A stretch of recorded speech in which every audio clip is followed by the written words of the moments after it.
Esta conferência será gravada agora. Bom dia, pessoal. Eu sou o José Securato e falo aqui pelo IBEF, pelo Instituto Brasileiro de Executivos de Finanças do IBEF São Paulo. Estamos hoje com um webinar sobre tendências e oportunidades em meios de pagamento e contamos com o patrocínio da Mastercard e do Mercado Pago. Hoje nós temos uma agenda bem apertada, mas esperamos cumprir o nosso objetivo de encerrar exatamente às 9h30. Então, depois da minha abertura, a gente vai ver os vídeos dos patrocinadores Mastercard e Mercado Pago. Depois, teremos uma apresentação, incrível apresentação, do Bruno Balducini, do Pinheiro Neto, sobre regulação dos meios de pagamento. A gente vai deixar alguns minutinhos para perguntas e respostas, depois teremos a apresentação do Felipe Galeb, da Mastercard, sobre segurança digital. Na sequência, a apresentação do Túlio Oliveira, do Mercado Pago, sobre o mundo de pagamentos e impacto no varejo. Depois, teremos algumas perguntas e respostas e encerraremos pontualmente às 9h30. Eu queria pedir a colaboração de todos que mantenham as câmeras e microfones fechados para que o ruído não atrapalhe o bom andamento do evento. Mas todos vocês são convidados e encorajados a se manifestar no nosso chat.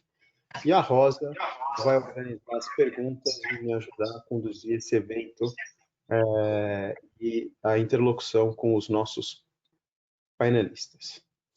Eu queria lembrar vocês que o IBEF tem ainda vários eventos na nossa agenda. No dia 22 de julho, às 18h30, a gente tem a Assembleia Geral do IBEF São Paulo. No dia 28/7, das 8 da manhã às 9h30, temos um outro webinar sobre o panorama para a captação de recursos sobre a ótica das empresas e do mercado. Um panorama importantíssimo em meio à pandemia. Dia 4 de agosto também, 8h30 às 9h30, a gente tem um webinar do IBEF Mulher com perspectivas para a recuperação dos negócios. Rosa, você está pronta para passar o vídeo do Mastercard? Sim, já vamos transmitir. Maravilha.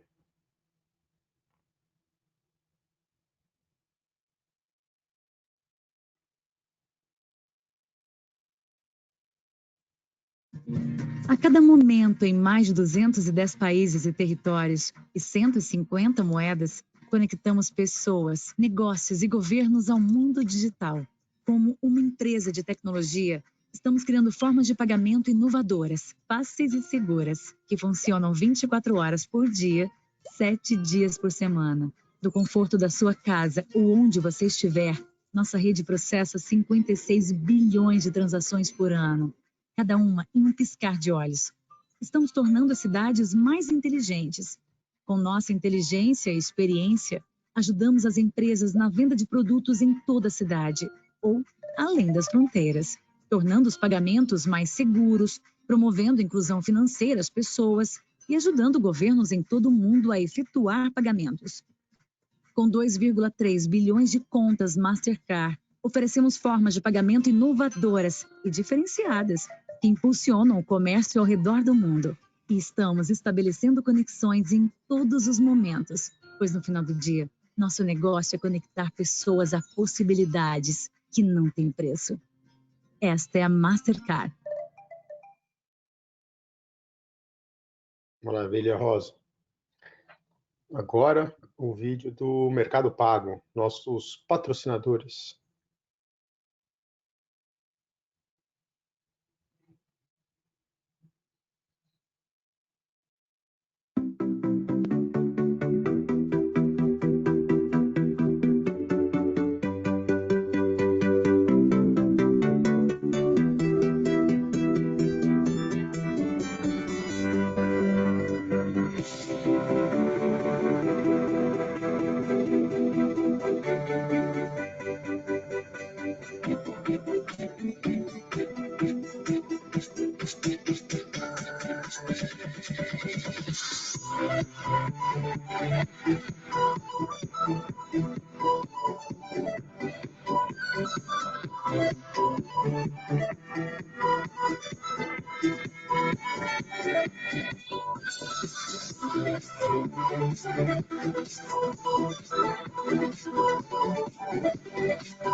Maravilha. Bom, agora o Bruno vai usar aqui uma apresentação, o Dr. Bruno vai nos fazer uma grande apresentação sobre regulação dos meios de pagamento. Eu convido todos vocês a pegar um expresso aí na sua casa e aproveitar aqui o que o Bruno tem para compartilhar com a gente. Bruno, bom dia. Bom dia a todos. Primeiramente, agradecer aqui vocês por estar participando aqui do evento, em especial o convite aqui feito pelo pessoal da Master. Prazer estar aqui, poder contar um pouquinho. Eu tenho uma missão árdua e dura, que é justamente conseguir falar sobre o assunto meios de pagamento num prazo de 20 minutos. Então, minha proposta aqui é que a gente aperte o cinto e vamos passar aqui pela apresentação e no final a gente obviamente pode responder. Claramente é uma apresentação obviamente superficial, porque a ideia aqui é justamente dar uma ideia geral das mudanças que a gente vem sofrendo e dos casos, né, de sucesso. Aqui nossos patrocinadores são 2 exemplos de casos de sucesso que essa regulamentação envolve. Tá? Então, sem mais delongas, vou passar aqui já direto para a apresentação. Deixa eu só... Bom, vamos lá. Primeiro vamos falar um pouquinho sobre meios de pagamento, depois eu vou falar rapidamente sobre Open Banking e Pix, assim acho que todos têm uma visão geral. Acho que a primeira coisa aqui para contar para vocês é a questão regulatória. Para o mundo da advocacia, quando você tem uma lei em 2013 e regras nessa quantidade, em questão de 4 a 5, 6 anos, isso aqui para nós se chama tsunami regulatório, né? E aqui o que eu quis mostrar para vocês é justamente esse tsunami que o Banco Central vem trabalhando. Chama atenção aqui, são alguns itens. Acho que a lei que foi criada no número 1, lá em março, foi talvez o marco legal mais importante das últimas décadas no mercado financeiro, que é justamente a lei que deu poder para o Banco Central regulamentar meios de pagamento. Até então, o Banco Central somente regulava instituições financeiras, que é a Lei 4595, mas não regulava pagamentos. Pagamento, de fato, era uma atividade que estava, até por uma questão histórica de concentração bancária, de domínio do setor bancário, estava sempre ligado ao setor financeiro, mas de fato nunca foi regulamentado. Então essa lei, na verdade, deu poder para o Banco Central passar a interferir, a regular as relações em pagamento. E aí essa lei fez com que o Banco Central emitisse, então, uma série de regulamentações específicas, que eu vou passar rapidamente, mas basicamente ele interferiu bastante e começou a regular coisas como cartão de crédito, e-wallet e coisas do gênero. Tá? Acho que vale mencionar também aqui o número 3, uma regra da CVM que permitiu crowdfunding, que foi uma mudança importante, empresas de pequeno porte poder fazer um mini IPO limitado, mas acho que é importante mencionar, isso ajudou as pequenas fintechs que queiram fazer uma captação alternativa que não seja a dívida. E aí você começa a ter aqui em cima uma série de regras que vão regulamentando a parte de pagamentos. E aí chama a atenção que no meio do processo, lá pelo número 8, você começa a ter conversas mais sérias sobre o lançamento tanto do Open Banking quanto do Pix, né? E aí no meio também dessa coisa toda, lá número 5 aqui, você tem uma mudança também importante, que é a criação das fintechs de crédito, que foi a resolução 4656, que criou as sociedades de crédito direto e a sociedade entre pessoas, que é o B2B e o P2B, que basicamente são bancos super leves, com capital de R$1 milhão, que conseguem emprestar, podem oferecer e-wallet, podem agora até oferecer cartão de crédito, né, ser emissores de cartão de crédito, e que também permitiu a entrada aí de um novo grupo de players que conseguem entrar nesse mercado de crédito. Qual que é a lógica dessa coisa toda? Dentro dos pilares do Banco Central, é competição. Ele quer mais competição entre players por serviços e produtos, cujo resultado deveria ser maior transparência, competição, redução de spreads, redução de taxa de juros. Essa um pouco é a lógica aqui do Banco Central. Aqui entrando rapidamente, alguns conceitos, é importante só a gente trabalhar os conceitos, porque a terminologia virou já agora a grande realidade, mas quando o Banco Central decidiu regulamentar esse assunto, ele trabalhou em alguns conceitos. O primeiro conceito é justamente o conceito do instituidor do arranjo de pagamento, que nada mais é aquela entidade que agora passa a ser regulada, que estabelece as regras que o meio de pagamento vai funcionar. Então, note que eu não estou falando cartão de crédito, não estou falando WhatsApp Pay, eu não estou falando em Apple Pay, eu estou falando no meio de pagamento. Então, o Banco Central ele não se prendeu, de fato, ao meio de pagamento, mas sim os conceitos. Então, quem que é um instituidor de arranjo? É aquela entidade que estabelece regras para que players, participantes desse arranjo, possam tratar, dispor e operar esse meio de pagamento. Então, o modelo clássico, né, o grande instituidor de arranjo conhecido por nós, são as bandeiras. Então, aqui a Mastercard, ela é hoje, perante o Banco Central, uma instituidora do seu arranjo de pagamento. Então, aqui a Master tem vários produtos, mas tem o cartão de crédito, tem o pré-pago, tem o débito, tem uma série de outros produtos que eu vou explicar na sequência. Então, ela passa agora a ser regulada pelo Banco Central. E dentro, o Banco Central também regulou as entidades que participam desse arranjo. Então, ele regulamentou o emissor dos instrumentos, e aí a gente vai ver que são instrumentos pré-pagos, pós-pagos e credenciamento, né, que aqui é o outro lado, então são os participantes, que são as instituições de pagamento. E, obviamente, o conjunto, né, esse conjunto todo, isso é um arranjo de pagamento. Né?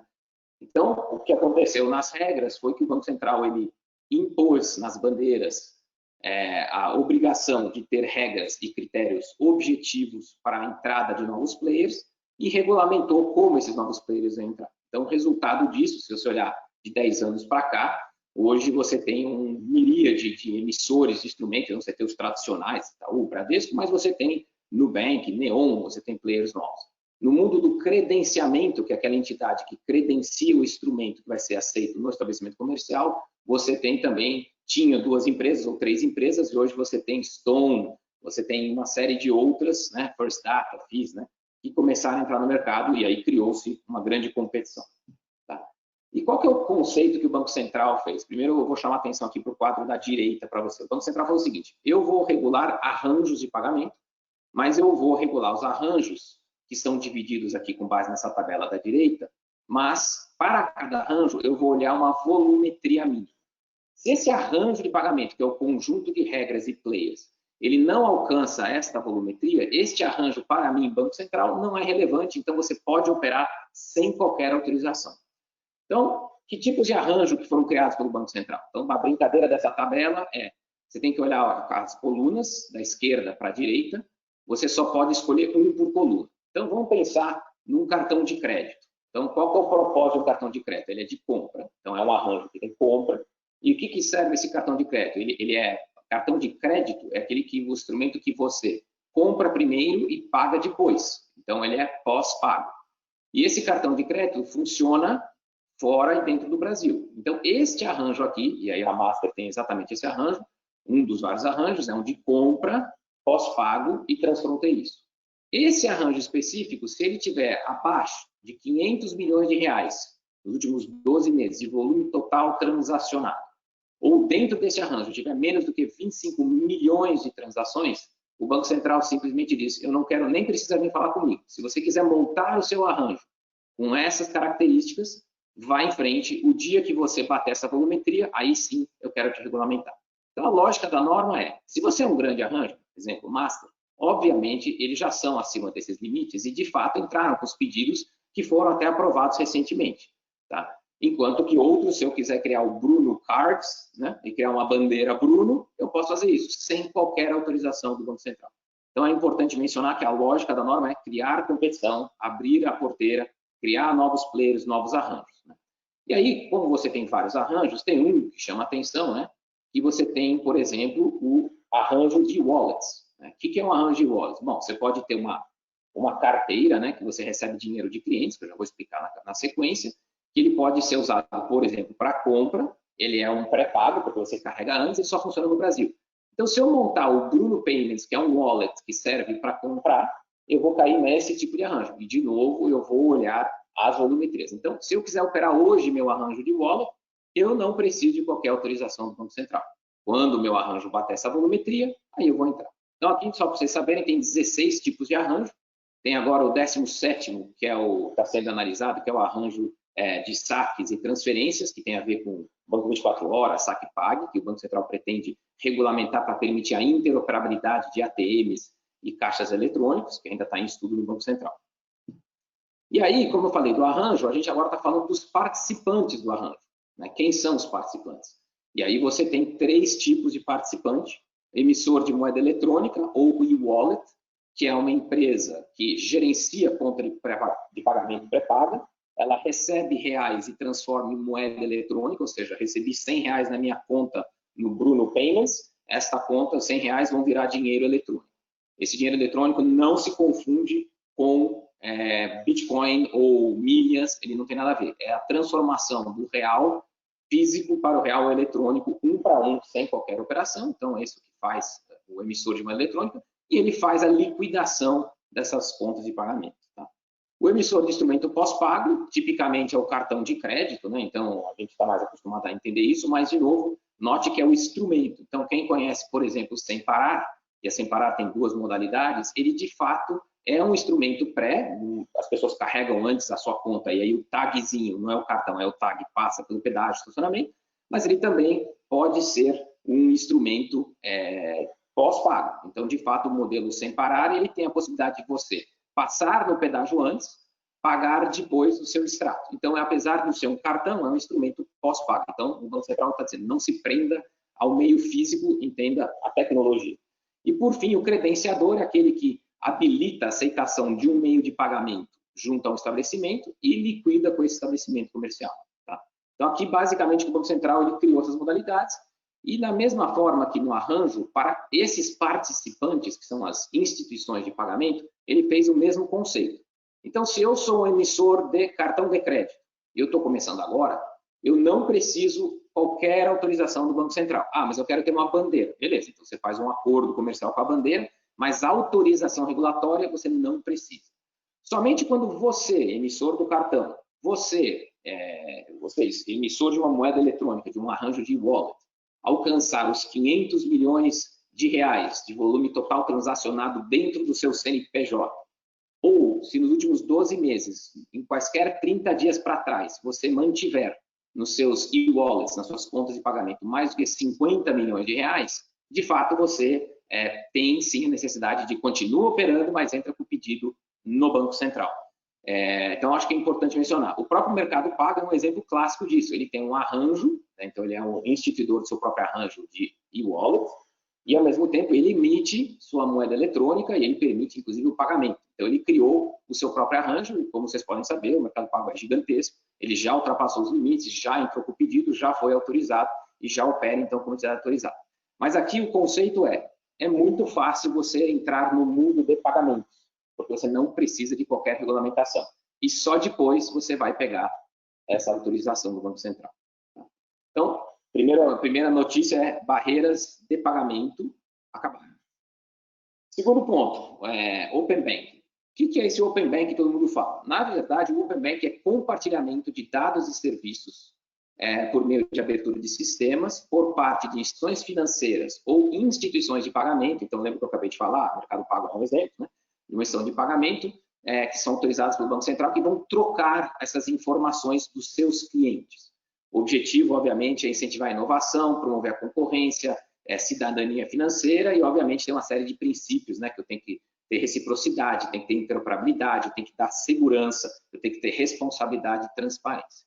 E aqui, só para vocês entenderem como vai funcionar o Open Banking, é o seguinte, ele é dividido em, vamos dizer, 2 grandes grupos. Então, aqui a gente está falando em compartilhamento de dados e depois você tem compartilhamento de serviços. Então, com relação aos dados, o que as instituições financeiras que participam do Open Banking têm que fazer? Bom, primeiro, com relação a dados, todas as instituições que participam vão ter que mostrar, dividir com o mercado, informações sobre suas dependências, dos seus correspondentes, seus canais eletrônicos e os demais canais que utilizam. Tá?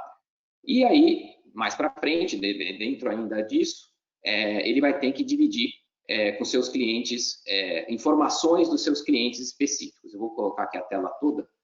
Aqui, pronto. Então, aqui do lado esquerdo, no primeiro momento, as instituições que participam, elas têm que dar quais são as dependências e quais os produtos que oferecem. Notem que não são os clientes, são simplesmente os produtos que eles oferecem. E note que a lista de produtos ela é bastante ampla. Então, eu tenho que contar se eu ofereço conta corrente, conta poupança, pré-pago, cartão, qualquer operação de crédito, qualquer tipo de operação de crédito, qualquer tipo de operação de câmbio, credenciamento, aquele do cartão mesmo, contas de depósito a prazo e outros investimentos, então qualquer coisa ligada a investimentos, seguros e previdência. Então, essas aqui são informações genéricas. Porém, na segunda fase, eu que participo do Open Banking, a gestão financeira, ela é obrigada a dividir com as demais instituições financeiras dados pessoais de identificação e qualificação dos seus clientes, bem como outras informações cadastrais que ele tem obtido, inclusive dizendo quando obteve essa informação e, no mínimo, tem que ter 12 meses de informação. E aí, então, obviamente, ele troca todos os dados de um cliente para uma outra instituição mediante o consentimento desse cliente. E com relação aos produtos, os dados sobre os produtos, também cada instituição participante é obrigada a, mediante o consentimento do cliente, dividir o que este cliente tem e os produtos e as características e números e preços e o que se cobra, o que se faz, então informações transacionais desse cliente. Então, no fundo, fazendo um exemplo, né, se eu tenho uma conta no banco A e a outra pessoa tem uma conta no banco B, e essa mesma pessoa tem conta nos dois bancos, e ele, por exemplo, chega ao banco... Saiu a apresentação, pessoal? Vocês estão me vendo ou estão vendo a apresentação? Não, saiu a apresentação. Então, peraí que eu perdi aqui o share. É para dar emoção, Bruno. Vamos lá, tentar de novo. Vamos lá. Share. Estão enxergando de novo? Agora sim, obrigado. Então, se eu tenho uma conta em dois bancos, e eu, por exemplo, tomo um cheque especial no banco A, o banco B pode chegar para mim e falar, olha, Bruno, você toma cheque especial no banco A? Ah, eu tomo. Você não quer tomar uma linha de empréstimo antes de você tomar no cheque especial? Porque o cheque especial é muito caro. Você se interessa? Eu me interesso. Ah, tá bom, diz o banco B para mim. Então, Bruno, por favor, me autoriza que eu vou ficar acessando a sua conta para que um pouquinho antes de você cair no cheque especial, eu vou te dar um empréstimo aqui no banco B, e aí você não precisa ficar tomando esse cheque especial. E, basicamente, as informações que eu tenho no banco A são integralmente divididas para o banco B, para que esse banco B ofereça um produto. Então, imagine o nível de competição por cada uma desses produtos que vai ser gerado no mercado. Né? Mas quem participa, de fato, do Open Banking? Né? Quem participa são, aí não é para todo mundo. Primeiro, são instituições reguladas. Então, o Open Banking, já que ele mexe com informações pessoais, ele não permite que empresas não financeiras ou não autorizadas tenham acesso restrito. Por quê? Porque são informações sensíveis protegidas por sigilo. Então, com relação ao compartilhamento de dados, as ações que estão consideradas S1 e S2, bancos de grande porte sistemicamente relevante, bancos médios também sistemicamente relevantes, são obrigados a entrar no compartilhamento de dados. Né? E as demais ações financeiras? Se eu sou uma financeira, se eu sou um banco de menor porte, eu sou obrigado a entrar? A resposta é não, não sou obrigado. Todavia, se eu, no exemplo que eu dei, se eu sou uma financeira e chego no Bruno e falo, Bruno, você tem cheque especial lá no banco A? Tenho. Ah, eu quero te oferecer uma linha. Nesse momento, apesar de ele ser S3, S4, S5, na hora que ele oferece para esse serviço, ele é obrigado a entrar. Então, ele tem aqui uma reciprocidade. Então, quem não é obrigado, mas entra no Open Banking, pulou na piscina, tem que participar. Tá? E aí você tem aqui outras duas atividades, que eu não entrei em detalhes, que é a iniciação de transação de pagamento, que é basicamente uma entidade que vai permitir a transferência do dinheiro que, mediante consentimento do cliente, de uma conta para outra, sem autorização de outra instituição financeira, como se fosse o débito automático feito por um terceiro, e outro item, que é justamente uma competição para se criar um marketplace para quem precisa tomar emprestado. Tá? E, por fim, só para fechar aqui essa regra, tem a questão do pagamento do PIX. E o que é o PIX? É um sistema novo que o Banco Central criou, que permite pagamento entre pessoas e negócios, entre governamental pessoas e entre pessoas e entre governamental. Então, eu posso transferir dinheiro para qualquer uma dessas entidades 24 horas por dia, qualquer dia da semana. E o modelo funciona basicamente da seguinte forma. O próprio Banco Central gostou do conceito de arranjo e ele criou o seu próprio arranjo de pagamento. Que aqui, especificamente, é um arranjo que ele chamou de PIX, é uma marca própria. O que faz esse PIX? Ele permite, por exemplo, que alguém que tem uma conta corrente ou uma conta de pagamento se ligue nesse sistema, deixando reservas aqui, enquanto que, do outro lado, outra instituição financeira, que tem conta corrente ou conta de pagamento, ou uma IP, que tem a conta corrente ou conta de pagamento, também se conecta. O que significa isso? Na prática, alguém que vem aqui fazer uma compra, vai comer uma coisa no restaurante domingo à noite, na hora de pagar, ele vai usar uma das tecnologias que até agora é o QR Code, é uma delas, ele vai ler o QR Code no balcão desse estabelecimento comercial. Nessa hora, o sistema pergunta se esse pagador que tem conta com esse participante tem saldos e se esse saldo está na conta. A resposta é sim. Se a resposta é sim, sai reserva desse participante aqui direto. Então, vou dar os nomes. Banco Bradesco aqui como dono desse estabelecimento comercial pizzaria, e Nubank, ou Mercado Pago, melhor ainda, que tem aqui o Bruno, que tem uma conta no Mercado Pago e que gostaria de fazer essa compra aqui embaixo. Nesse momento que acontece, sai dinheiro da conta reserva Mercado Pago, entra dinheiro na conta reserva Bradesco, junto com a mensageria, e imediatamente Bradesco informa a pizzaria dizendo: olha, você acabou de receber R$100 nessa sua operação. Isso feito em alguns segundos, em qualquer dia da semana, em qualquer momento. Qual que é a diferença disso com o cartão? É que você não tem uma bandeira, você não tem emissores e credenciadores. Qual que é o ponto do Pix? É que, em tese, qualquer participante que tenha contas de pagamento e contas correntes não precisa mais gastar dinheiro para fazer credenciamento de uma rede que vai aceitar, porque o Banco Central, através desse sistema, deu essa rede. Então, a lógica do Banco Central é gerar competição num novo sistema de pagamento que deveria ser mais barato e mais eficiente de outros métodos de pagamento. E aí o próprio Banco Central menciona dinheiro, menciona boleto, menciona cheque e menciona cartão de débito, que são os métodos que o Banco Central entende que são métodos mais caros e que deveriam, na visão do Banco Central, ser substituídos por essa arquitetura. Bom, eu aqui dei exatamente o tempo que eu precisava. Fico à disposição de vocês aqui para esclarecer dúvidas e muito obrigado. Obrigado, Bruno. Sensacional.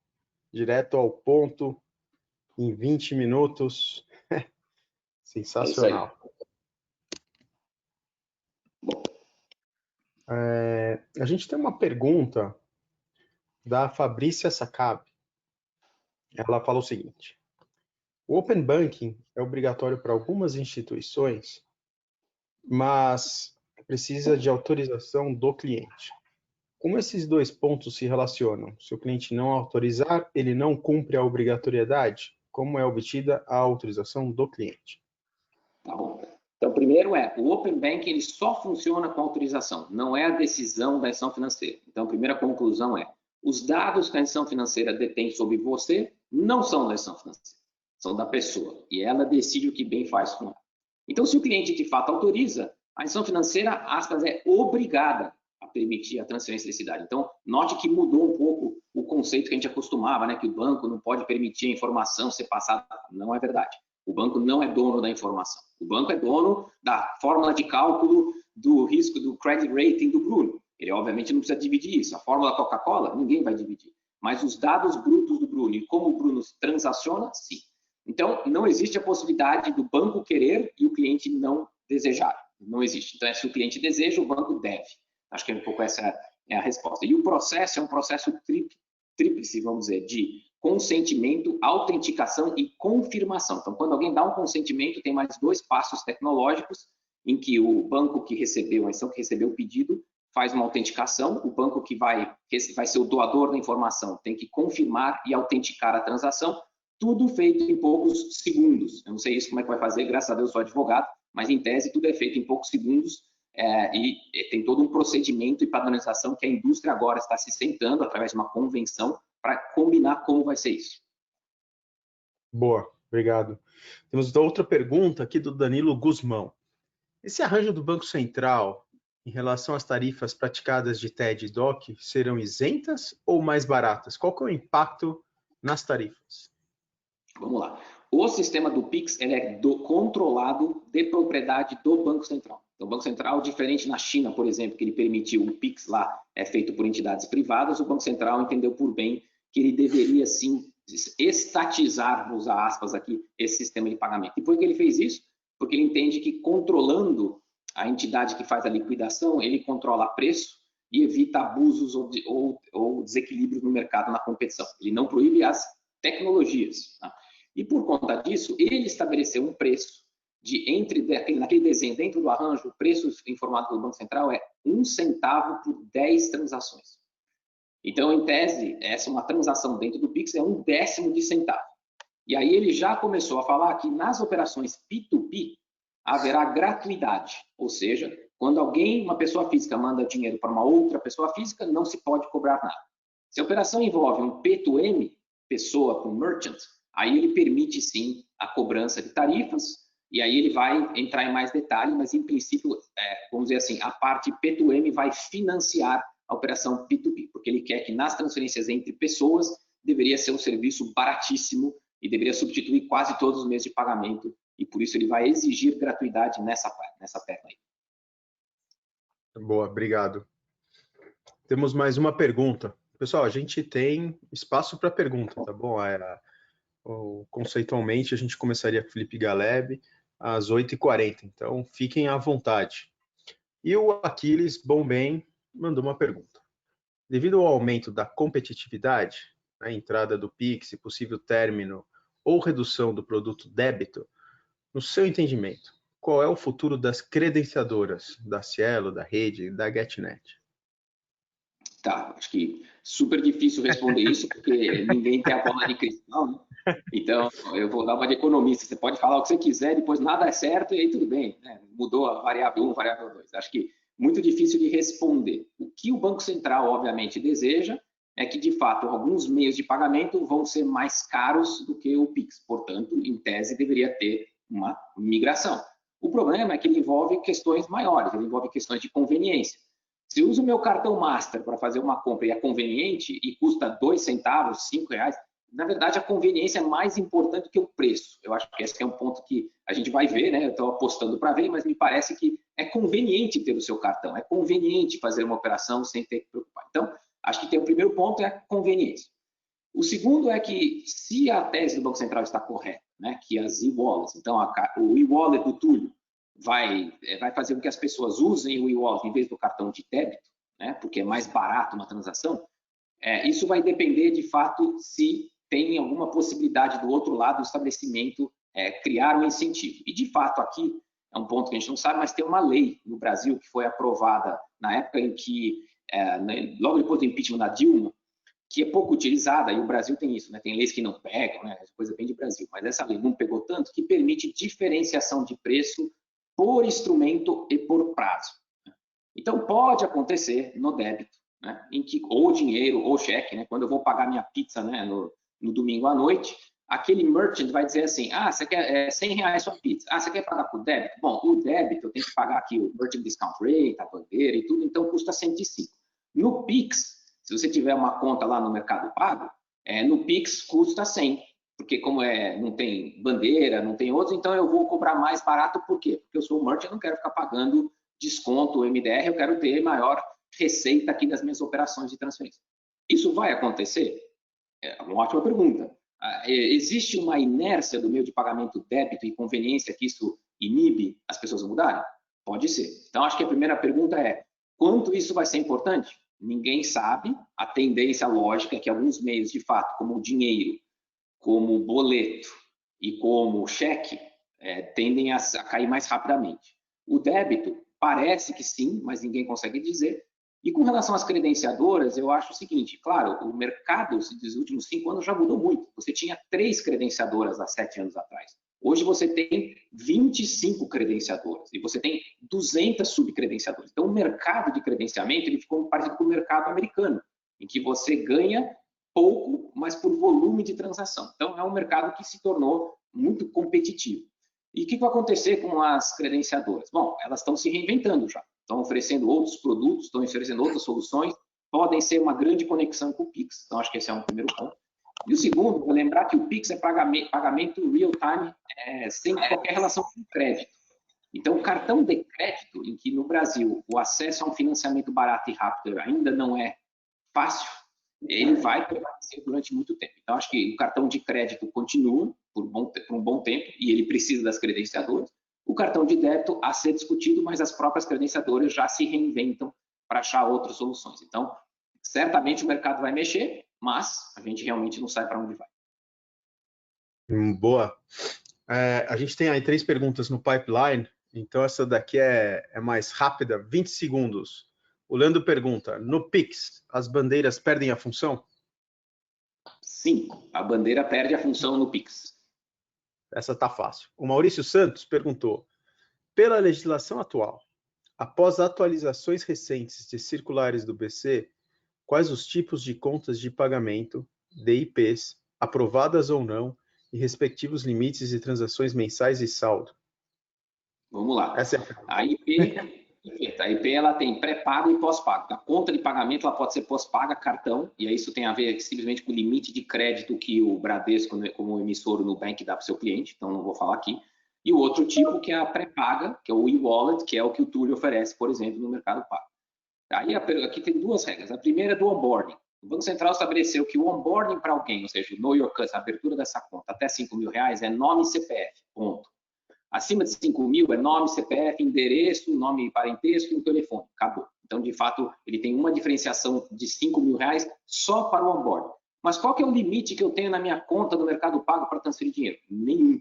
Na verdade, cabe ao Túlio olhar limites com base em quê? Com base em regras de lavagem. Então, o Mercado Pago tem regras específicas de lavagem de dinheiro. E ele pode estabelecer o seguinte, olha, o meu perfil do meu cliente é um perfil de que você não faz sentido o cara fazer uma transferência de 200 mil reais, porque não é esse perfil. Então, eu vou criar um filtro para efeito regulatório de segurança que eu vou reportar ou travar operações de grande porte, mas não porque a lei impõe. Então, uma conta de pagamento funciona de forma ilimitada, e lembrando que as contas de pagamento, que eu não falei, mas elas foram criadas com base nessa lei, os recursos mantidos nessa conta eles são bankruptcy remote, eles são patrimônio segregado. Então, se o Mercado Pago, só hipoteticamente batendo na bandeira, quebra, os recursos que eu mantenho na conta de pagamento do Mercado Pago são fora da falência, ou seja, eu sou 100% protegido. Então, ele não tem limite e ele é, em tese, mais protegido que uma conta corrente. Uma conta corrente tem um limite de R$250 mil, que é o fundo garantidor de crédito. Então, zero de limite, é só questão de controles internos do dono desse arranjo que decide. Tá bom. Última perguntinha. O Rômulo Guimarães perguntou, no Open Banking, se eu autorizo a divulgação das informações da minha empresa para todas as instituições financeiras, eu poderia, por exemplo, efetuar transferências entre todas as minhas diversas contas bancárias em diversos bancos através de uma única plataforma, ao invés de ter que entrar em cada plataforma bancária para efetuar essas transferências? Sim, e por isso foi criada a figura do iniciador de pagamentos. No fundo, minha empresa, vou contratar um iniciador de pagamentos e eu vou fazer, através do iniciador, a transferência de qualquer lugar para qualquer lugar, sem a interferência dos donos das contas correntes, que são os bancos, ou das contas de pagamento, que podem ser bancos ou como são empresas. Então, hoje, inclusive, tem uma minuta para consulta pública, de 77, que começa a regulamentação do iniciador de pagamentos, ou PISP, que é conhecido lá na Europa. E é justamente essa entidade que vai, vamos dizer assim, não sei se vai abolir o débito automático ou débito em conta, né? Mas ele vai criar uma modalidade que é a empresa que decide como e quando e de que conta transferir, sem ter que ficar entrando em todas as contas. Então, é uma regra que não está aprovada ainda, está sendo sujeita a comentários, mas respondendo à pergunta, sim, de fato ele vai poder fazer tudo sozinho. Pô, maravilha. Muito obrigado, Bruno. Foi excelente. Queria agradecer o público também pelas perguntas todas muito pertinentes, muito boas. E convido agora o Felipe Galeb para a sua apresentação. O Felipe Galeb, que é da Mastercard e vai falar sobre segurança digital. Tudo bom, Felipe? Securato, bom dia. Tudo bem, e vocês? Obrigado pela sua contribuição. Vocês conseguem enxergar minha tela? Sim, perfeito. Bom, vamos lá. Bom dia novamente. Obrigado pelo convite a IBEF, Maurício da Mastercard. Fico super feliz em poder apresentar o tema segurança digital hoje, principalmente nesse momento crucial que o setor de cartões tem passado, que é a migração massiva dos pagamentos físicos para pagamentos digitais, né? E a minha história, ela começa feliz, né, no mundo físico. Hoje, de todo o volume que passa pela rede das bandeiras, principalmente Mastercard, né, débito e crédito, 70% do volume transacionado é presencial, né, o que a gente chama de cartão presente aqui no setor, né? Então, isso envolve tanto o tradicional, quando você espeta seu cartão num terminal para pagamento, ou pagamento por aproximação, ou até um pagamento com a tua digital wallet, a Apple Pay, por exemplo. E o setor, né, os bancos, as credenciadoras, os comércios, conseguiram montar uma jornada de compra sem fricção para o cliente, né? Ou seja, quando você vai até um ponto de venda para uma compra física, a jornada é limpa. Dificilmente você tem uma transação negada, e se tiver, normalmente é porque você não tem limite, né? A transação é aprovada, você tem segurança, você sabe que você vai conseguir ter aquela compra e dificilmente a transação é fraudulenta, né? O risco de fraude nessa jornada ele é baixo. Ou seja, o setor conseguiu se articular para implementar tecnologias para que no final do dia a experiência do portador, do consumidor numa compra física seja limpa, né? Isso aconteceu, como eu falei, com a implementação de tecnologias de segurança. Se a gente analisar o mundo físico 15, 20 anos atrás, nós tínhamos no cartão, né, a trilha magnética, né, não tinha um chip, tinha uma trilha, e você autenticava aquela transação com uma assinatura, né? O que é um ambiente muito fraco. Naquela época, os índices de fraude eram enormes no mundo físico, os bancos negavam muitas transações porque o risco era alto e o ambiente era extremamente tóxico. Como eu falei, nos últimos 15 anos o setor implementou tecnologia e resolveu a situação, né? E que tecnologia que é essa? A tarja magnética ela foi substituída pelo chip, né? IMV é o protocolo do chip criado pelas bandeiras, né? Então, a trilha morreu, implementamos o chip, que torna a transação segura, não passível de clonagem, né? E para autenticar a transação, ao invés da assinatura, agora temos a senha. Ou seja, migramos de trilha e assinatura para um ambiente de chip e senha, o que, como eu falei, melhorou a experiência do cliente, tá? E o resultado disso são as boas taxas de aprovação e fraude no ambiente físico, né? Isso é média de setor, né? Então, cerca de 95% hoje das transações físicas são aprovadas. E como eu falei, o que é negado, quase que a totalidade é limite, não é risco de fraude. E o nível de fraude é extremamente baixo, né? 3 basis points, ou seja, a cada 10 mil reais transacionados no mundo físico, isso é o número aqui do Brasil, mais ou menos R$3 são atividades fraudulentas. E, em paralelo, mais de 98% das transações aqui no Brasil são com chip e senha, o que a gente chama de transações IMV, ou seja, implementamos tecnologia de autenticação, de validação e a taxa de aprovação ela é ótima, a fraude é baixa e a experiência, a jornada de compra do consumidor ela é muito boa, o que coloca o Brasil trabalhando de igual para igual com outros países e outras regiões. Não ficamos passando vergonha, né? As nossas taxas são ótimas em comparação com a Europa, com a América do Norte, com a Ásia e com a MIA, né? Os Emirados Árabes e África.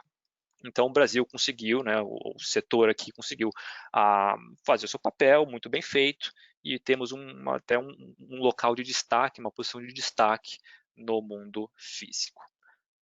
Por outro lado, né, aqui no slide a gente coloca que os millennials estão tendo acesso a produtos de crédito e débito, mas é uma tendência para todos, né? Se a gente olhar a nossa fatura de cartão de crédito 5 anos atrás versus agora, a penetração de pagamentos digitais no total da conta, ela é muito maior, né? Os pagamentos digitais são realidades. E aqui, pagamento digital pode ser uma compra que eu faço num site ou uma compra dentro de um app, né? Hoje, 70% é físico, 30% já é digital, porém, o digital cresce 3 vezes mais rápido do que o pagamento físico. Isso é número antes da Covid, né? Nos últimos meses, o digital cresceu muito mais do que 3 vezes o mundo comparado com o mundo físico. 60% do digital é o que a gente chama de card on file, né? São aquelas transações em que o portador registra o número do cartão numa base de dados do comércio, do merchant, e depois pode fazer uma transação com um clique, por exemplo. E as fronteiras acabaram, né? De todo o digital, 30% é o que chamamos de cross-border, são pagamentos para comércios fora do Brasil. Então, um resultado aqui, né, o bottom line desse slide é que o digital cresce muito mais rápido do que o físico, é uma mega tendência de mercado e a gente espera que em poucos anos, né, pagamentos digitais passem, né, em volume presencial. Como eu falei, hoje é 70 e 30, mas em poucos anos o digital vai superar os 50%. Até tiramos a data aqui dessa linha do tempo, porque a Covid certamente vai acelerar, né, essa migração. A Mastercard fez uma pesquisa recentemente e também constatamos que a pandemia ela acelerou a migração digital. Né? 75% dos entrevistados pela Mastercard aumentaram o uso de pagamentos digitais devido ao distanciamento social, 61% testaram novos tipos de pagamento nos últimos meses e mais de 50% concordam aí que o uso de tecnologia aumentou durante a pandemia. Não é novidade, né? Estou falando aqui, parece óbvio que a pandemia acelerou a migração digital. Mas aqui a gente tem um problema, né? Então, por um lado, percebemos que é tendência que os pagamentos digitais vão superar, é inevitável, os pagamentos presenciais, porém, no setor aqui no Brasil, a gente ainda opera com oportunidades de melhorar os indicadores de pagamentos digitais, né? Então, hoje, a taxa de aprovação média do mercado brasileiro para um pagamento digital é de 70%. Então, a cada 10 transações digitais, 3 são negadas pelos emissores. E aqui tem diversos motivos. Pode ser crédito, como no pagamento físico, mas tem muita transação que é negada porque o emissor acha que a transação é fraudulenta. Então, para reduzir sua exposição a risco, seu risco de fraude, o banco pode negar uma transação. Acho que todo mundo aqui já teve uma transação negada pelo banco por risco de fraude. Por outro lado, mesmo com essa estratégia mais rígida dos bancos emissores em negar mais transações por risco de fraude, ainda assim, naquele volume que é aprovado, temos 100 basis points de fraude, né? Ou seja, 1%, né? A cada 10 mil reais transacionados em meios digitais, o que a gente chama de cartão no presente, 100 reais são transações fraudulentas. E tudo isso é porque não temos a autenticação equivalente ao chip e senha nesse ambiente, né? E aí, aqui sim, o Brasil tem uma posição de destaque negativo em comparação com outros países e regiões, né? Então, o Brasil, como comentei, 70% de taxa média de aprovação e bips de fraude em 100, enquanto outros países e outras regiões operando com níveis melhores, né, mais controlados. Tem uma série de fatores que colocam o Brasil nessa posição. Claro que um deles é a falta de tecnologia nesse setor, mas claro que tem fatores aí sociais, econômicos que estimulam o brasileiro a fazer mais fraude, né? Então, o grande desafio do setor é resolver o problema no digital, né? Até para garantir a sustentabilidade do nosso meio de pagamento do cartão no médio e longo prazo, né? Ou seja, a mesma tecnologia que nós implementamos no cartão presente, né, vale lembrar, tínhamos a tarja, colocamos o chip, tínhamos a assinatura, colocamos a senha. Esse conceito de chip e senha, a gente precisa também mover para o mundo digital, né? E esse é o grande desafio do setor, que todas as pontas têm trabalhado para implementar, não só as bandeiras, mas comércios, credenciadores, emissores trabalhando para colocar esse conceito de chip e senha no mundo digital, né? E qual que é esse conceito, né? Qual que é o chip do mundo digital e qual que é a senha do mundo digital? O chip do mundo digital é o processo que a gente chama de tokenização, que eu vou explicar um pouco mais para frente. E a senha do mundo digital é um processo de autenticação, né, que também é uma senha que eu também explicarei mais para frente. Que no final do dia, né, a gente procura resolver o problema de conversão, né? Os comércios são muito impactados pela baixa taxa de conversão hoje. Resolver o problema da fraude, que impacta emissores e comércios também. Obviamente que consumidores, porque no final do dia, de certa maneira, o consumidor paga a conta, mas o resumo disso é dar uma boa jornada de compra para o portador, né? Eu gosto de comentar que não é uma questão simplesmente de aprovar mais transações e ter menos fraude. Não, o bottom line disso é resolver a jornada de compra do cliente, né? Temos novos entrantes aí no meio de pagamentos. e o cliente ele vai sempre optar pelo produto mais conveniente, que oferece a melhor jornada, que tem mais benefícios. Ou seja, para o setor de cartões, resolver o problema de compra, de fraude e conversão é resolver o problema de experiência e proteger o nosso setor de cartões contra nossos entrantes, porque a gente vai oferecer uma jornada melhor para o consumidor e ele vai preferir usar o cartão em comparação com outros meios. Né? Então, esse é o resumo. Né? A gente quer menos fraude, a gente quer aprovar mais e a gente enxerga isso através de autenticação e tokenização. Autenticação através de um protocolo chamado 3DS, acho que muitos devem ter escutado, que eu vou explicar um pouquinho mais para frente, e tokenização através, aí sim, isso é um termo Mastercard, de um serviço chamado M10, mas o conceito de tokenização é igual para todas as bandeiras, todos os emissores e todas as credenciadoras. Tá? Então, o que é autenticação? Né? Como eu falei, a autenticação é a senha do mundo digital. E eu gosto de começar a explicar a autenticação com uma brincadeira um pouco besta, mas acho que ilustra bem. Né? No mundo físico, hoje as luzes estão acesas. Então, imagina que você vai até uma agência bancária sacar 20 mil reais. Né? Tá de dia, você entra na agência, as luzes estão acesas, você vai até o caixa, né? A pessoa te atende, você apresenta teu cartão de débito, você apresenta um documento, né? Você coloca o cartão de débito no terminal da agência e digita a tua senha, né? O atendente verifica o seu documento e aí você, obviamente, consegue sacar os 20 mil reais, porque o processo ele é claro, não é no escuro. Né? Então o banco ele vai ter segurança que você é você e a chance de você sair com 20 mil reais no bolso ela é alta. Né? Porque, como eu falei, o processo é validado, é claro, todo mundo sabe quem é quem. Tá? É uma experiência que hoje a gente tem para pagamentos no cartão presente. Por outro lado, nesse mesmo cenário, você entra até uma agência para sacar 20 mil reais, só que está à noite. As luzes da agência estão apagadas. Você entra até a agência, você chega em frente ao operador, né? E você pede 20 mil reais, você não tem teu cartão, né? E apresenta um documento ali, mal e mal, só que está escuro.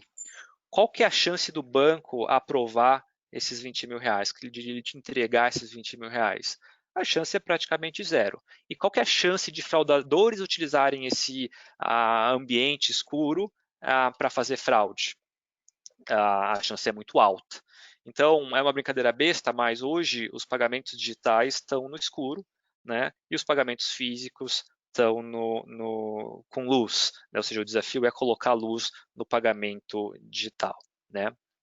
E a gente acredita, o setor acredita que a chave é o protocolo de autenticação chamado 3DS. É um protocolo que é de indústria, né? Então 3DS vale para Mastercard, vale para Visa, vale para Amex, vale para Elo, né? E no caso da Mastercard existe um serviço, um protocolo em cima do protocolo 3DS chamado Identity Check, que basicamente é um fluxo que acontece antes da transação, em que comércios falam com os emissores compartilhando dados, né? São quase 100 dados que são compartilhados entre o comércio e o banco emissor, né? Para que o banco emissor saiba e consiga comparar nas suas bases de dados, nos seus sistemas de fraude, a informação que chega do comércio com a informação que ele tem. Né? E com base nessa comparação de dados, ele vai ter segurança que o Felipe é o Felipe. Por quê? O Felipe está fazendo compra de um computador, que é o mesmo computador que ele usa para acessar o home banking, né, que tem um device ID, que é o mesmo device ID do home banking, que o endereço de entrega da mercadoria é o mesmo que é o endereço cadastrado.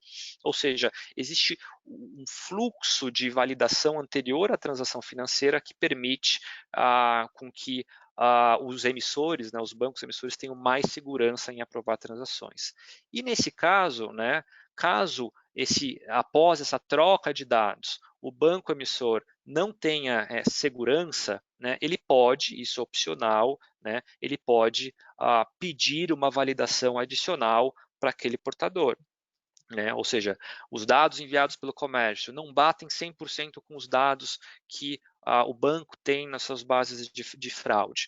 Então, em poucos casos, o banco pode mandar uma senha, né, para o Felipe, e aí eu, durante o meu processo de compra, posso coloco aquela senha e aí sim o processo fecha. Ou seja, o fluxo de autenticação, como no mundo físico, ele consiste numa senha. Só que diferente do mundo físico, não é para todas as transações, são somente para aquelas de altíssimo risco, onde o banco emissor entende que ele precisa enviar uma senha. Né? E todo esse processo de autenticação que eu comentei, das 100 informações, acontece antes do comércio mandar a transação financeira, garantindo segurança. Ou seja, quando você tem uma transação de autenticação antes da transação financeira, né, quando aquela transação financeira acontece, as pontas elas têm mais segurança. Né? Então, o banco, na hora de aprovar a transação, ele vai saber que houve um processo de autenticação antes da transação e aí não precisa negar as transações por risco de fraude, garantindo uma redução drástica do risco,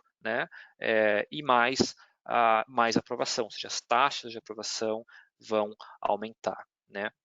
E o grande diferencial desse novo protocolo é a experiência do cliente. Eu acho que muitos de vocês devem ter em mente a versão antiga do protocolo, né, que tem 15 anos, que era uma versão em que menos dados eram navegados naquele fluxo, em que o banco pedia senha praticamente para todos os pedidos. Esse protocolo antigo morreu.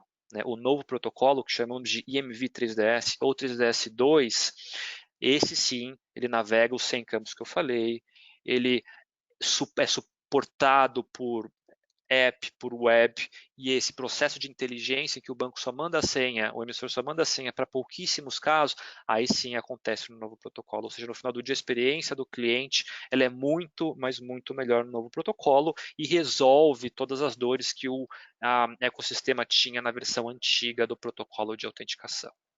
Então, em resumo, né, o protocolo de autenticação EMV3DS é a senha do mundo digital. Né?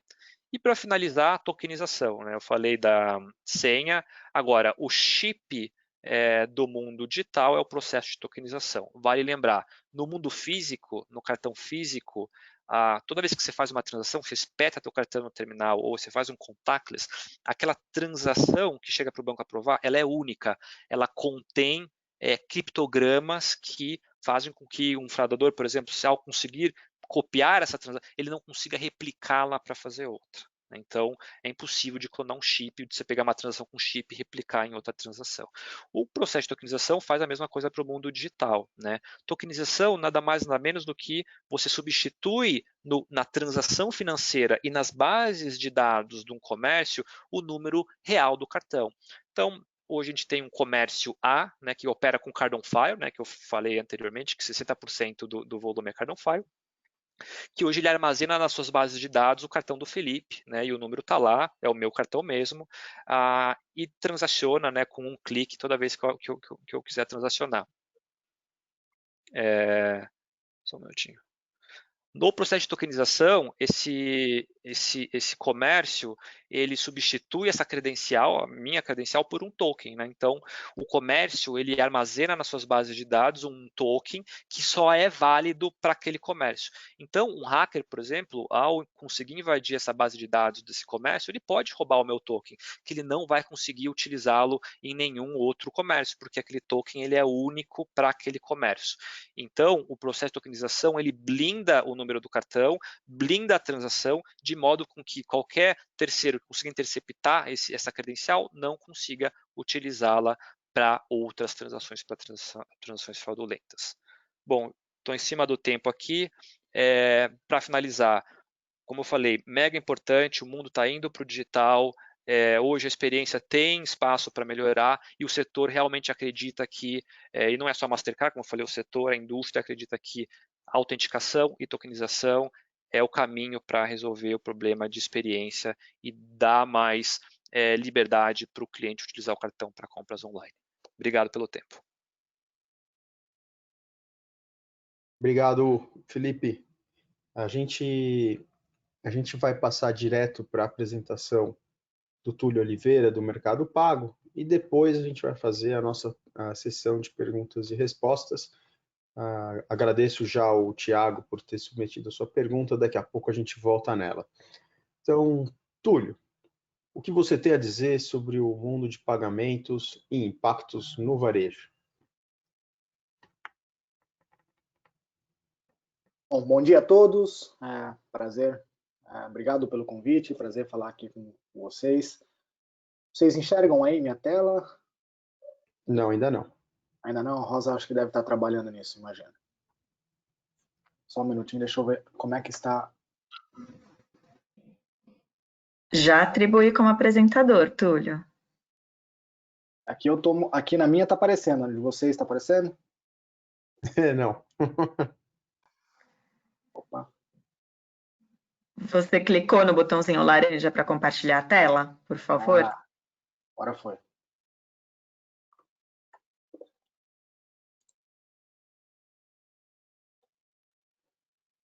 É incrível a quantidade de tecnologias que existem, né? Go Meeting, Zoom, Teams, Google. Agora? Ainda não. Eita, peraí. Não dá nem para falar que isso nunca me aconteceu antes, né?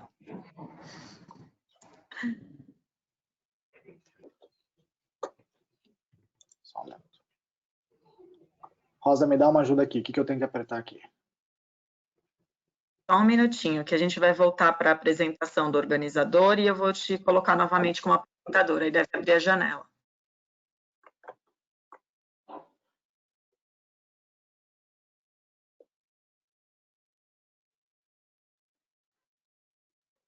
Não veio aquela tela que você mandou da outra vez para eu clicar. Vou atribuir novamente agora. Vamos ver se abre a janela. Veja agora, por favor. Agora sim. Agora vocês devem estar vendo. Sim, agora sim. Então, vamos lá.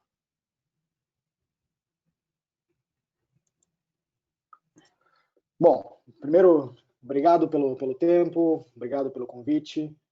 A ideia aqui é falar um pouco do que a gente está vendo, né, de tendências de meios de pagamento como um todo. Bastante difícil falar depois do Bruno, do Felipe. O Bruno conhece isso aqui como um todo. Bruno vendeu o Mercado Pago aqui melhor do que a gente mesmo vende. O Bruno a gente vai fazer um convite para ele trabalhar aqui na nossa área comercial, que ele conhece muito bem do nosso mundo aqui.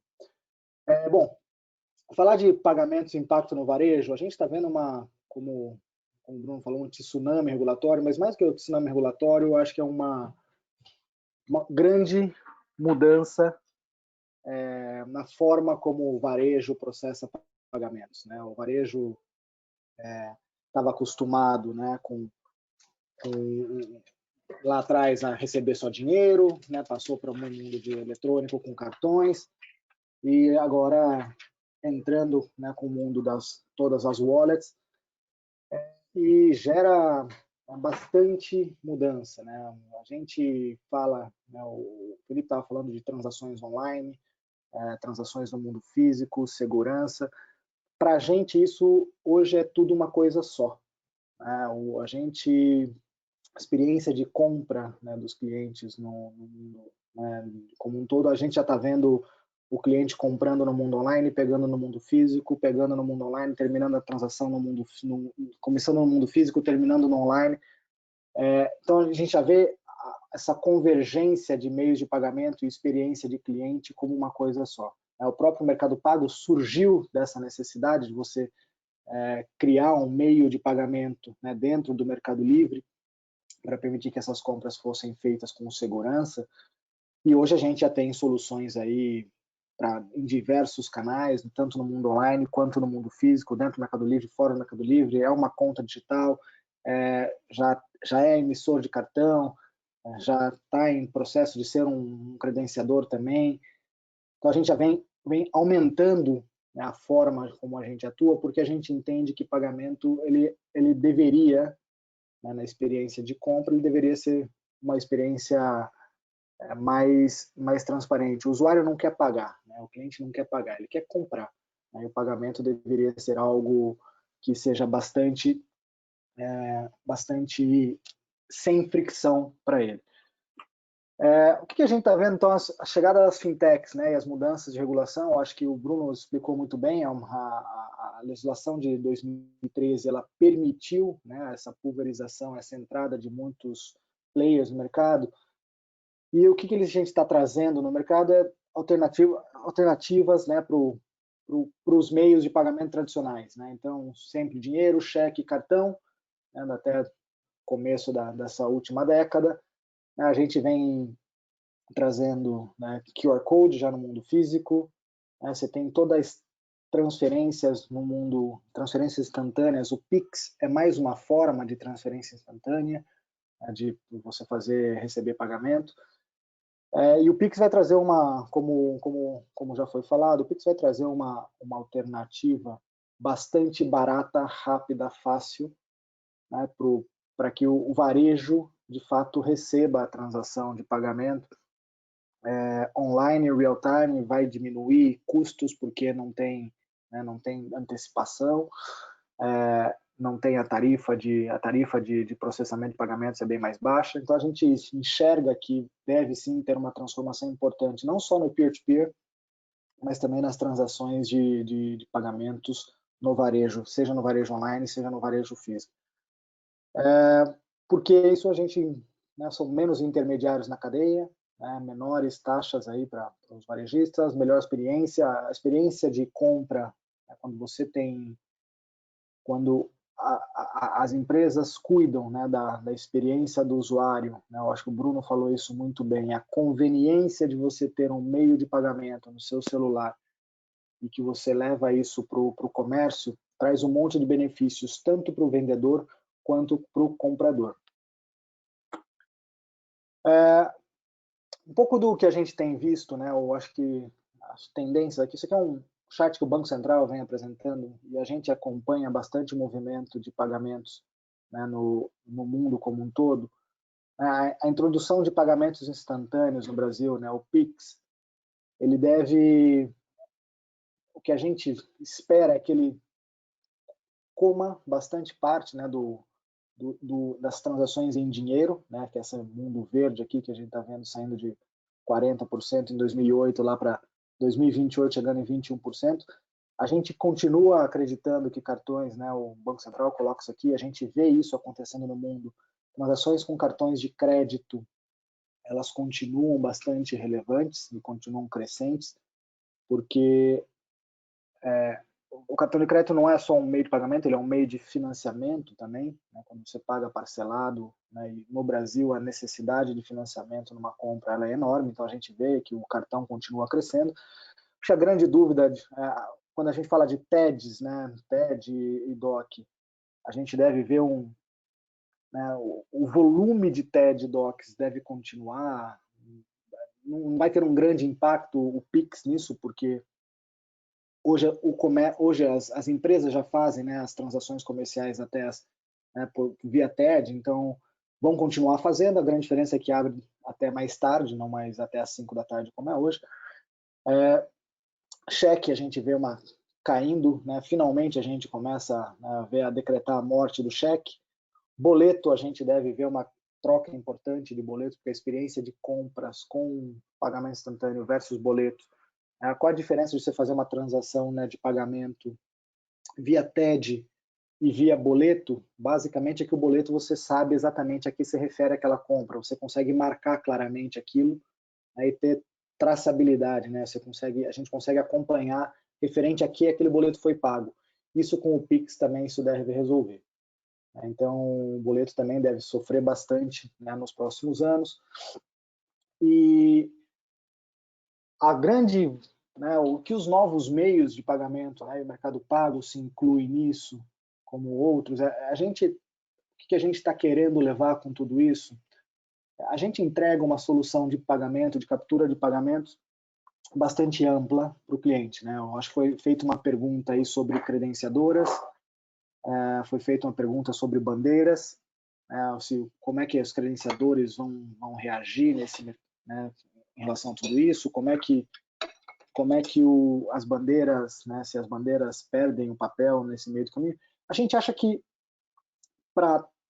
como um todo, né? O que o cliente quer, ele quer ter disponibilidade de meios de pagamento, né? O varejista ele quer ter o maior número possível de meios de pagamento disponível, ele quer ter uma integração única, né, mais fácil para ele receber pagamentos e que seja barata. Então, o Mercado Pago, na nossa plataforma, o que a gente entrega é uma solução bastante ampla, em que eu ofereço todos os meios de pagamento para o cliente com uma única integração, vamos dizer assim. Então, se ele quer pagar com Pix, ele paga com Pix, se ele quer pagar com cartão, ele paga com cartão, se ele quer pagar com boleto, paga com boleto, mas o varejo, né, tem uma única forma ali de recebimento. Quando a gente fala né, no ponto de venda, né, o que a gente tem visto com o QR Code, a gente começou esse movimento de QR Code o ano passado, com bastante força aqui no Brasil, a gente já tem bastante cliente processando pagamentos com QR Code, né, bastante varejista processando com isso. A gente vê alguns benefícios, né, para o varejista, que é ele consegue se comunicar melhor com o cliente ali na ponta, porque ele tem mais informação a respeito desse cliente no momento do pagamento. A gente consegue entregar um programa de fidelização, você consegue entregar mecanismos de promoção, de cashback, de descontos, de qualquer plataforma de fidelização. E a gente vê o pagamento como uma plataforma, né, como que permite, né, o lojista se comunicar diretamente também com os seus clientes. Então, o que a gente tem visto de experiência nossa com os nossos clientes? A gente tem, por exemplo, dentro do Mercado Pago, a gente tem uma plataforma que a gente chama de central de descontos. Né? Os varejistas, né, os clientes, eles têm ali uma possibilidade de acessar toda a base de clientes do Mercado Pago e fazer promoções e campanhas se ele pagar através de QR Code. A gente, nos últimos meses, vem somando bastante lojista, bastante marcas que estão se somando aí. E o feedback que a gente tem, né, em relação a essas marcas, que é quando eles trazem para a gente, é que de fato, né, a gente está levando clientes novos para a loja deles. Então, os meios de pagamento digitais, né, você sair simplesmente de carregar um cartão na mesa, na sua carteira, e de fato ter toda a sua informação digital no seu celular, vão permitir muito mais comunicação, muito mais pontos de contato entre o varejo, né, e o seu cliente. Quando a gente fala de benefícios e conveniência, né, acho que talvez um grande ponto aqui que o Felipe falou é de segurança, né, na transação, e o Bruno tinha falado de conveniência também. A gente entende que o movimento a partir de agora, né, de todas as fintechs, a gente tem vários competidores nossos que estão aí, vai ser quem entregar a melhor experiência para o cliente. Né? Então, como eu falei, o cliente não quer pagar, né? Ele quer comprar. E quando ele quer comprar, ele quer ter benefícios. As plataformas vão cada vez mais estar muito mais focadas, né, em entregar uma melhor experiência para o cliente, seja para compra, seja de interação com o comércio, e do que efetivamente estar preocupada, né? Processar uma transação já vai ser uma commodity, né? Que, olhando, o Bruno mesmo falou, tem 25 credenciadoras, 200 subcredenciadores. A diferenciação já não está mais em processar um pagamento. A diferenciação está em como é que a gente leva a conveniência, benefícios e ferramentas de fidelização tanto para o varejo quanto para o cliente final. Terminando, sendo bastante breve aqui, né, a gente já sabe, o varejo mudou, né, o consumidor mudou, o mercado de pagamentos também. A gente sabe que os varejos querem múltiplas formas de pagamento, né, e eles querem formas simples de processar, não querem ter, né, o varejo quer que o pagamento seja algo, não seja uma dor de cabeça para ele, seja de fato um viabilizador de mais vendas para ele. A gente vê, né, plataformas de promoções e benefícios, quanto mais, né, mais pesquisa a gente faz com os nossos clientes, a gente vê que isso é cada vez mais valorizado e é para onde as soluções de pagamento estão caminhando. E o último ponto, que é a integração do varejo no mundo físico online, para nós isso já é uma super realidade, e para muitos dos nossos clientes a gente já enxerga, a gente já vê isso funcionando, não existe mais essa fronteira do físico com o online, isso é uma coisa que já está super presente no varejo como um todo. E o que a gente vê, que enxerga aqui de tendência, é que isso já não é mais uma tendência, né? Já é uma realidade. Eu acho que, inclusive, a própria pandemia, né, acelerou muito isso. A gente já viu resultados disso ao longo desse último trimestre, né, os volumes de pagamentos online e né, de empresas, né, mais digitais crescendo bastante nesse período, e vai continuar crescendo. O que eu tinha para falar, em linhas gerais, era isso. Estamos à disposição, né, de vocês para tirar dúvidas, para entrar em contato, ver como é que o Mercado Pago pode ajudar também as empresas aí a digitalizar seus meios de pagamento, a concentrar mais. A gente está entregando, né, no mundo de Pix, né, a gente já tem uma solução montada, né, para processar pagamentos instantâneos para o varejo, então estamos à disposição para quem tiver dúvidas.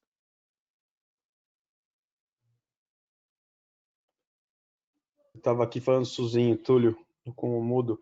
Muito obrigado, excelente apresentação também, super sucinta, direto ao assunto. O resumo ficou perfeito, gostei bastante. E a gente tem várias perguntas aqui que chegaram, e a gente tem um tempinho para debater essa pergunta, e aí eu convido todos, né, o Bruno, o Felipe e o Túlio, para responder. Cadê? Tá aqui.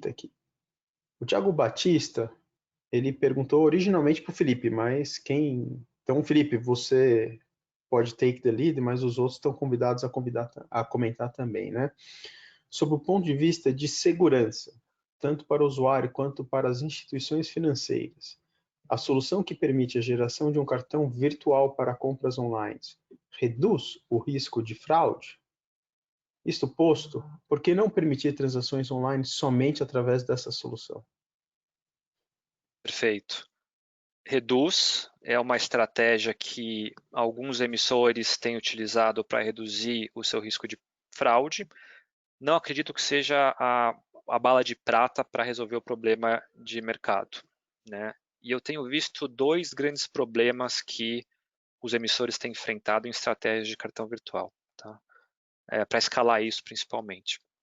Primeiro é ensinar a sua base de clientes a usar o cartão virtual, né? Na essência, né, um processo de cartão virtual, você gera no seu app ou no seu home banking uma credencial que ela deveria ser única para você usar naquela compra, né?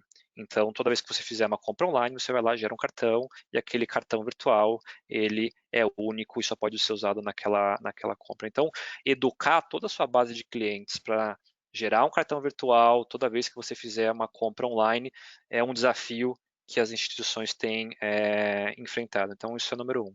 O segundo ponto são os pagamentos de card on file ou recorrentes que eu comentei na minha apresentação. Então, 60% do volume transacionado do cartão não presente é card on file.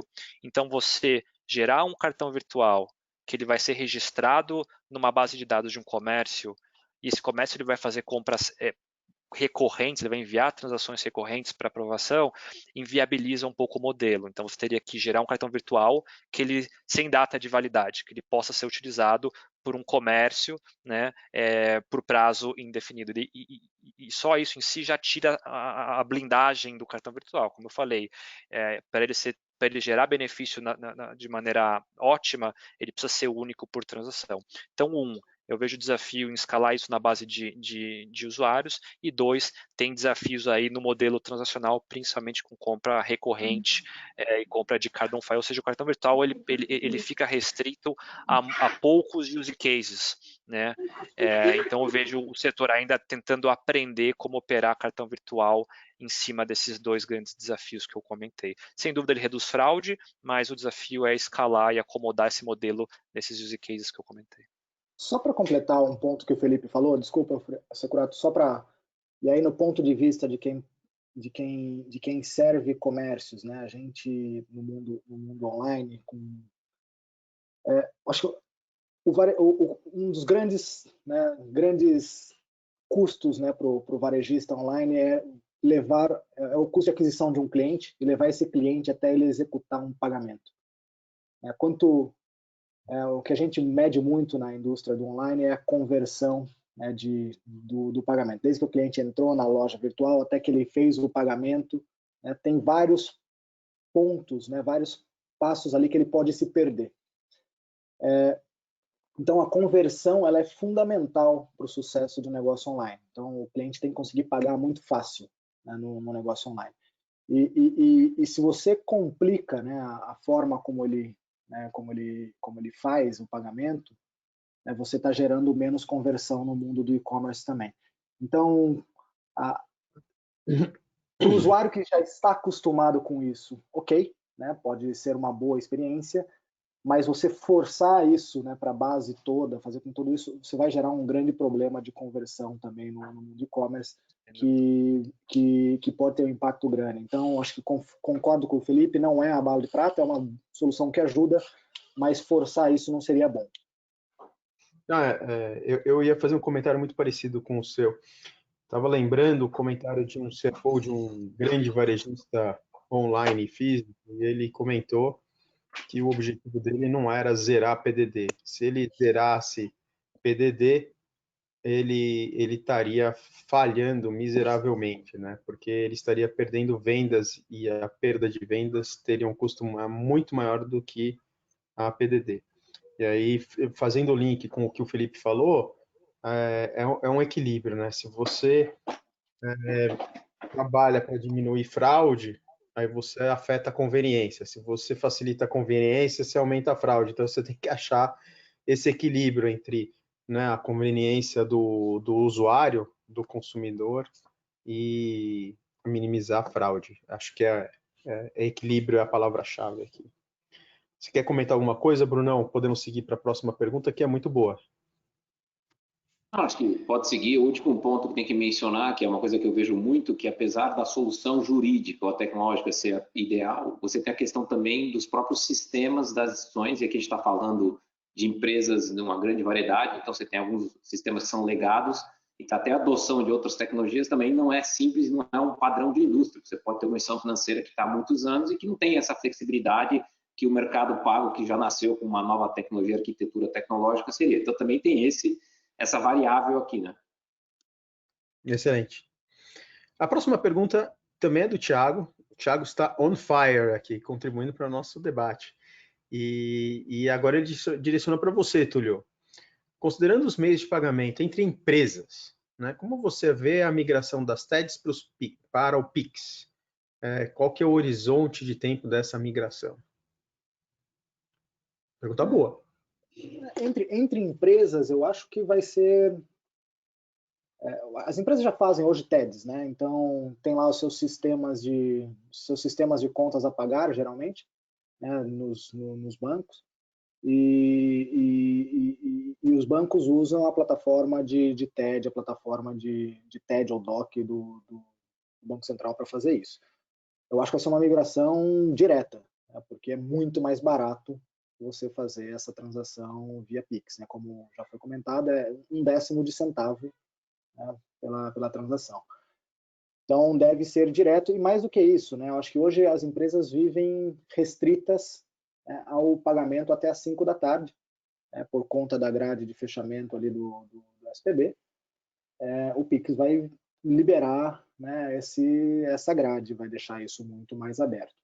Então, quando a gente fala só de migração, né, a migração as empresas já pagam eletronicamente online real time hoje, né? Elas vão simplesmente mudar a forma. Eu acho que vai ser, para as empresas, vai ser direto para Pix, né? Os bancos vão oferecer isso como solução B2B em momento zero. Boa. Quer adicionar alguma coisa, Felipe, Bruno? Acho que do meu lado só, lembrando, né, que hoje, até pela falta de competição, existe uma receita que é tirada em TEDs. Claro que as grandes empresas têm um custo de TED muito baixo, mas uma empresa pequena não. né? Até pelo serviço que o banco oferece, ele cobra. Com o Pix, que em tese seria mais barato, então isso vai forçar as empresas, normalmente de pequeno porte, a terem também uma redução no custo de TED, DOC e boleto, né?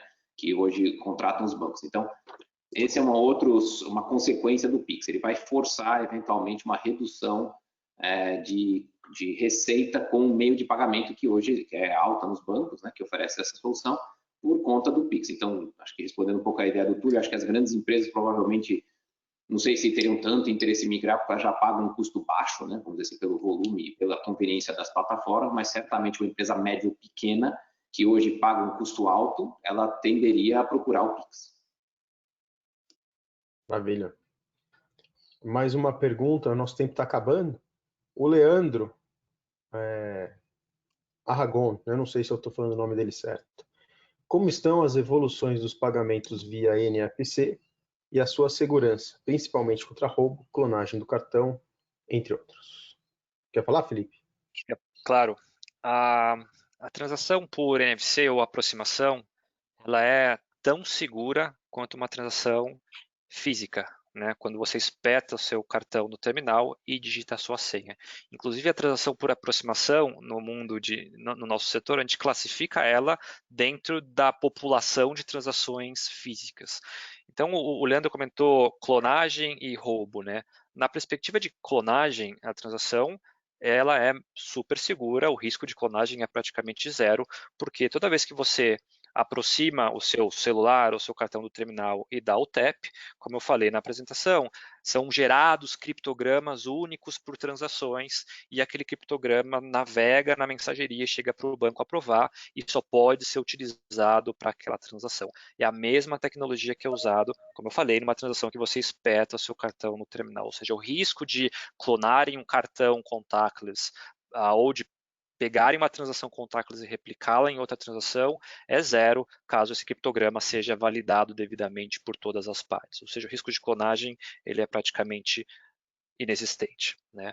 Roubo tem um ponto aí que o pessoal fica preocupado, que são as transações que são abaixo dos R$50, agora a gente vai aumentar o limite para R$100. Então, no campo da teoria, né, se eu roubar o cartão do Bruno, contactless, chegar num terminal e transacionar, essa transação tem um risco de ser aprovada porque o terminal não vai pedir a senha para aquele portador.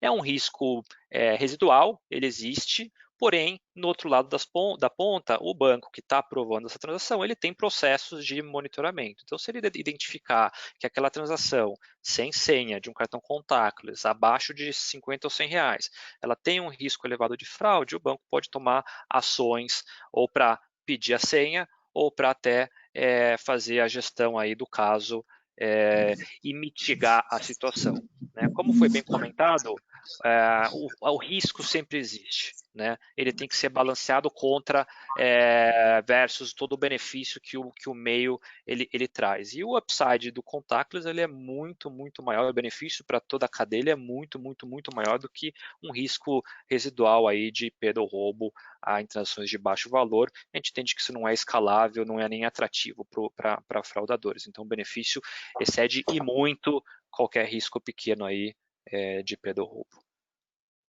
Maravilha. A gente chegamos ao fim do nosso evento, né? São exatamente 9h30. Eu gostaria de passar aí mais 3 minutos, dar 1 minuto para cada um fazer um fechamento. Tivemos mais uma pergunta, mas não, desculpa, dessa vez a gente vai ter que passar para fechar no horário, porque todo mundo tem compromissos, né? Então, Brunão, em 60 segundos, final remarks, depois Felipe, depois Túlio. Bom, acho que o final remarks é como vocês podem ter percebido, pelas tecnologias e pelas mudanças regulatórias, a gente tem um caminho que é bastante incerto e com muitas variáveis para todos. Então é um momento de observar o mercado bem de perto, né, e para ver as oportunidades que vão surgir. Então acho que acompanhe de perto e use a criatividade, porque o mercado está se abrindo de uma forma que está criando uma nova realidade no Brasil, né? E tanto para os incumbentes quanto para os novos. Acho que esse é o ponto. E a segunda parte é agradecer de novo a oportunidade aqui de falar com vocês e foi um prazer. Obrigado, Bruno, um dos maiores especialistas em meios de pagamento do advogado do Pinheiro Neto. Doutor Felipe, sua oportunidade para fechar com chave de ouro. Pegando o que o Bruno comentou, a gente está num momento muito importante no setor de meios de pagamentos com novos entrantes. Então, no mundo de cartões, é extremamente importante a gente resolver a jornada do cliente, como foi mencionado, o cliente no final do dia, nas diversas opções que ele vai ter, ele vai escolher o meio que gera mais benefício para ele, que a experiência vai ser mais limpa. Então, existe essa preocupação do setor de cartões em resolver, no final do dia, a jornada de compra, né? Não é somente reduzir a fraude e aprovar mais, mas sim criar um ecossistema e implementar tecnologias que vão dar ao portador do cartão uma melhor jornada de compra, uma jornada mais limpa e assim garantindo a sustentabilidade do nosso negócio. E para fechar, agradecer a oportunidade do IBEF, Securato, um prazer falar com vocês, Túlio, Bruno, obrigado, Maurício também, espero revê-los em breve. Obrigado. Felipe Galeb, diretor de produtos e soluções de segurança da Mastercard. E fechando aqui com o Túlio Oliveira, vice-presidente do Mercado Pago. Bom, do meu lado rapidamente, primeiro que já mudou, né? Deixar bem claro que já mudou, né? Já temos novos entrantes, novas soluções, novas empresas, novos fornecedores em todas as pontas da cadeia de pagamento. Então, para quem ainda não percebeu isso, acho que é um bom momento de perceber que já mudou. Segundo, é que vai continuar mudando, né? E o que o Bruno fala de incertezas, né? Eu acho que a gente tem uma grande certeza, né? Meios de pagamento vão mudar dramaticamente nos próximos anos e vai abrir muita oportunidade para as empresas como um todo. Então, mais eficiência, menos custos, melhores soluções, melhores tecnologias. Então, o meu final remark aqui é: estejam atentos, né? Estejam abertos a essas novas tecnologias, porque tem muita coisa boa acontecendo. E, Maravilha. por último, agradecer a todos, né? Agradecer aí ao Securato pelo convite, Felipe e Bruno pelas apresentações aí também muito boas. Acho que são sempre bom aprender com vocês. Maravilha. Bom, eu sou o José Securato, eu sou diretor vogal do IBEF, cliente, admirador, fã do Pinheiro Neto, do Mastercard, do Mercado Pago, de verdade. E para terminar, eu queria agradecer o Marcelo e a Rosa, que organizaram o evento, fizeram esse encontro ser possível e nos deram todo o apoio aqui no IBEF. Obrigado, pessoal. E uma salva de palmas e um abraço remoto para todos vocês. Obrigado, pessoal.